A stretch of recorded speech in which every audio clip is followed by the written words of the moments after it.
To teach is to learn twice. Joseph Joubert. My ability to teach others will only further my own knowledge and skill set. Help someone else, help yourself.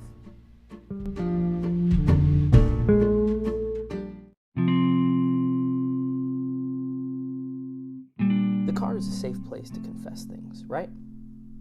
Maybe. Hi, my name is Andrew, and I get in the front seat of my car and diary my thoughts to you, the audience, about what's happening or has happened in my life. Will you relate? I don't know. Car Seat Confessions, another guy with a podcast just trying to figure out his life, faith, family, and creativity all in one show. Come get in the front seat with me as I confess and share about my experiences and my heart with you.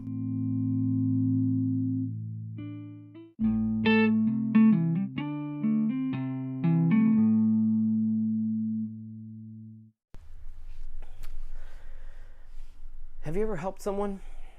Did you know that if you help someone, you actually are helping yourself? I used to think that I didn't have anything to offer anybody. And honestly, I would help people because I was asked to help people. But then I started helping people because I wanted to, because I saw needs and I saw how my helping eased a person's needs or wants for their lives.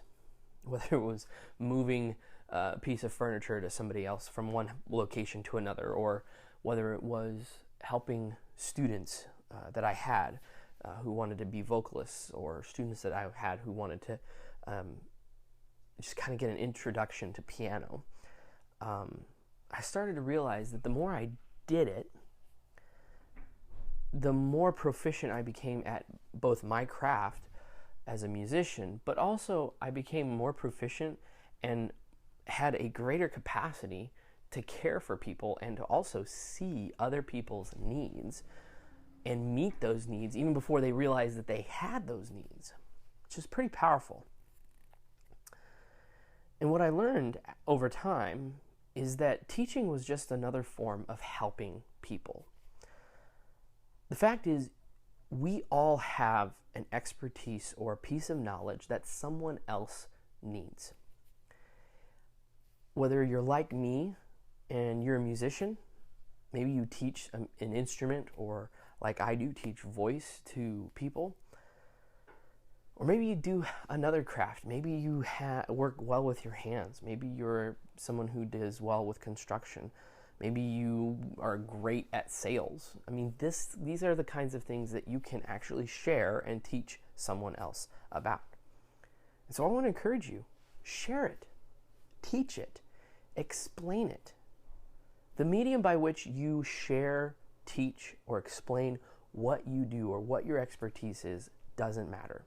It just depends on the medium that you're teaching. For me, I kind of need an instrument. I kind of need a piano near me so that I can teach somebody voice. Maybe that's you.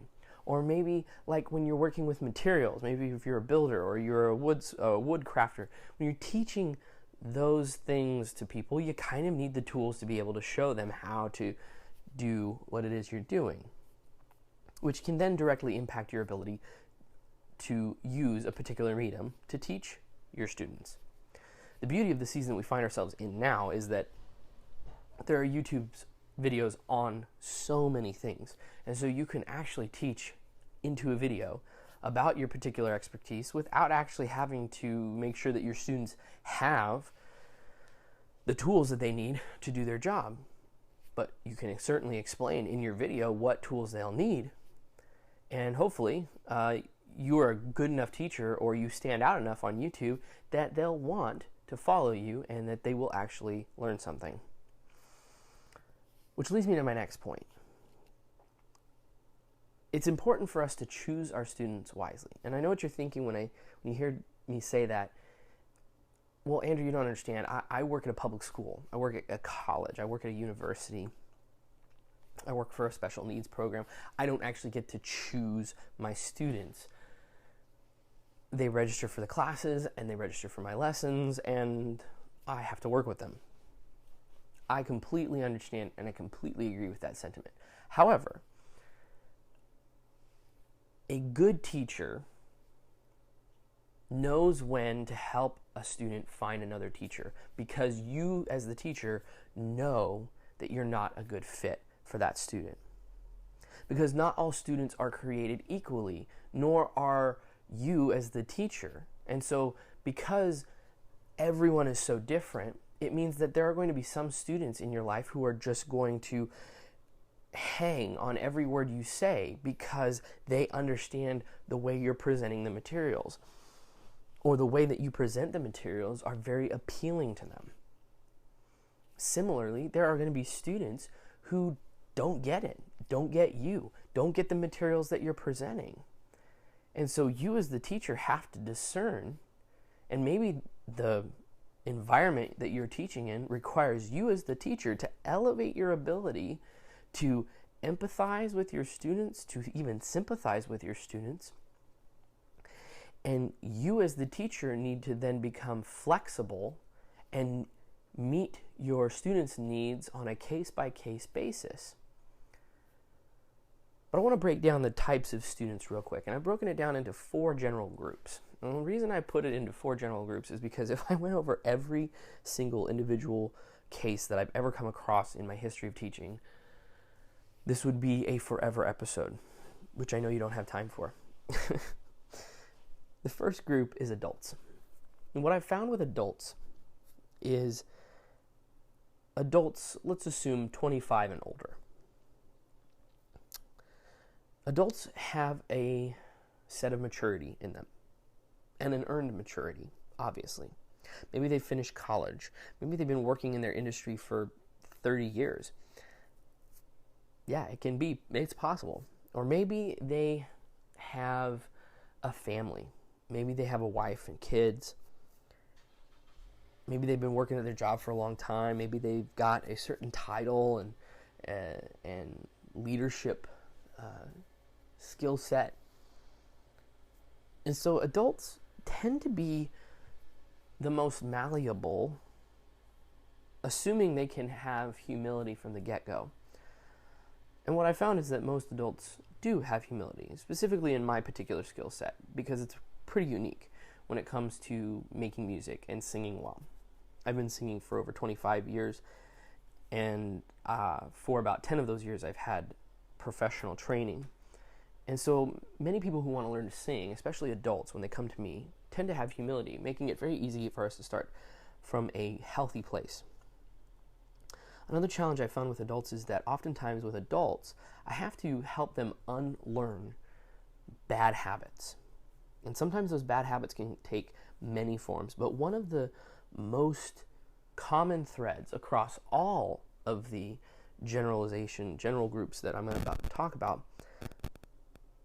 is the biggest single roadblock to any of their ability to learn, which is identity. That they have value, that they are valued, and they are valuable. Now, I'm a God-fearing man, and I believe that God has ascribed value to you because He's created you, and He loves you. And so as a teacher, I reinforce that they are valuable to me as the teacher, that what they are doing is valuable, and that I think that their efforts and their time in practicing and perfecting what it is I'm teaching them has value as well. And when I'm able to help them get out of that identity crisis, they're able to learn more efficiently. Because if they can't get past this concept of I'm not valuable, they're never able to get off the starting blocks to learn. The next group is teens. Just like adults, teens require an extra hit of humility because of the environment that we are in with social media, YouTube, and TikTok, and so many other mediums in which you can learn things about the world. Not all of them true. Teens tend to come in thinking that they know all there is to know. Or teens will oftentimes come in and show me this cool thing that they learned or they were able to teach themselves on their instrument. But when I ask them to explain how it is they did it, they can't.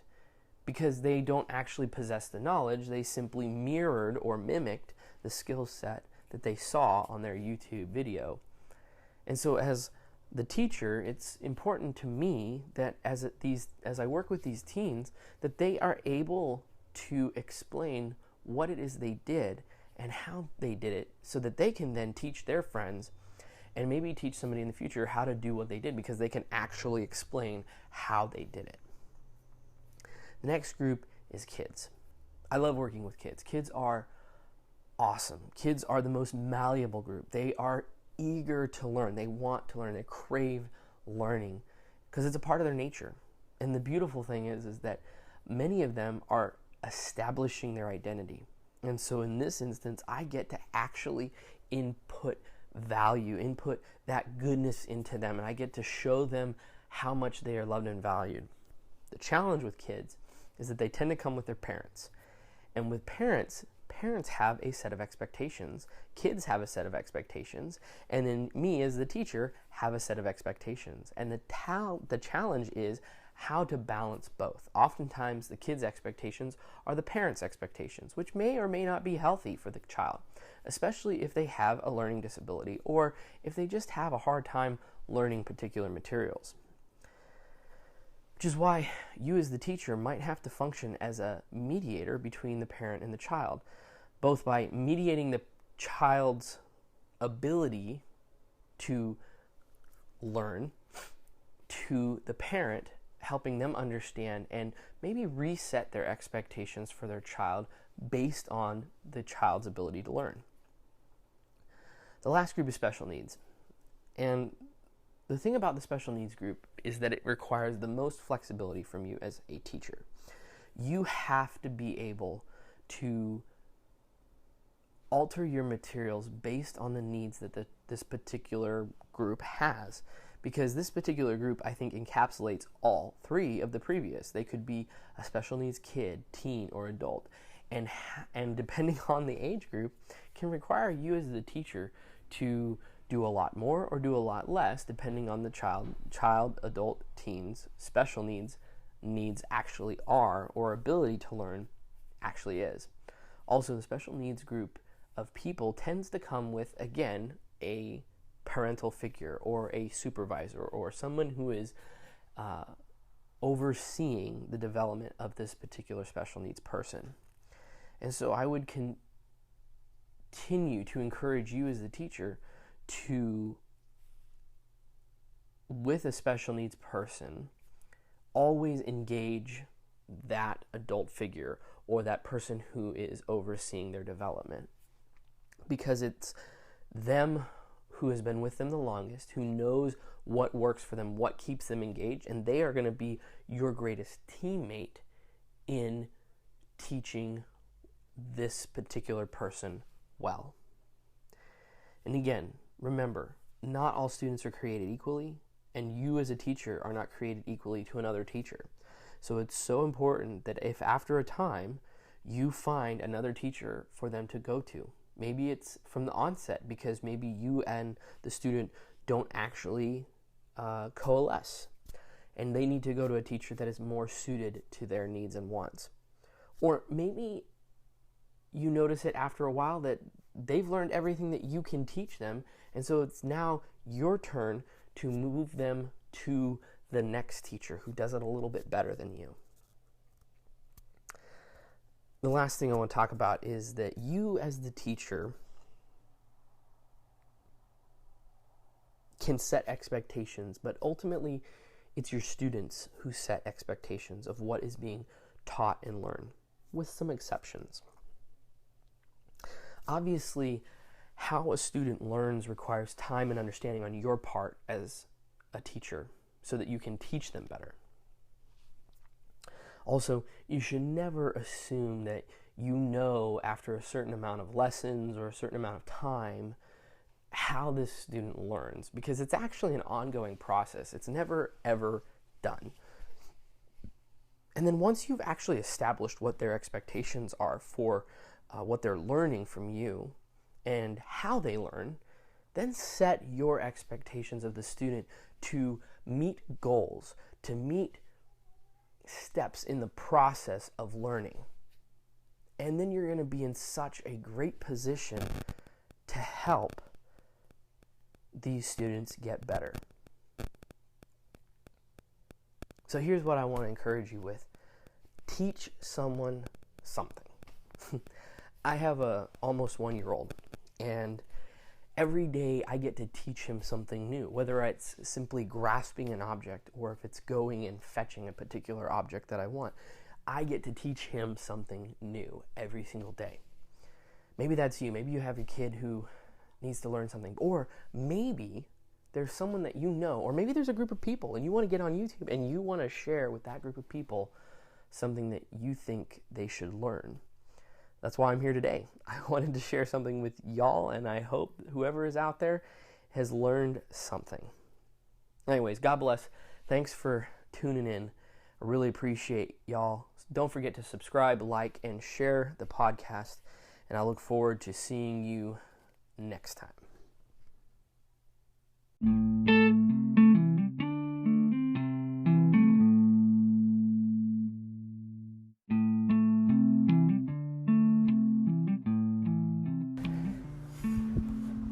Hey everyone, Andrew here from Car Seat Confessions. Thanks so much for listening to today's episode. Don't forget to like, share, subscribe, or download the episode today.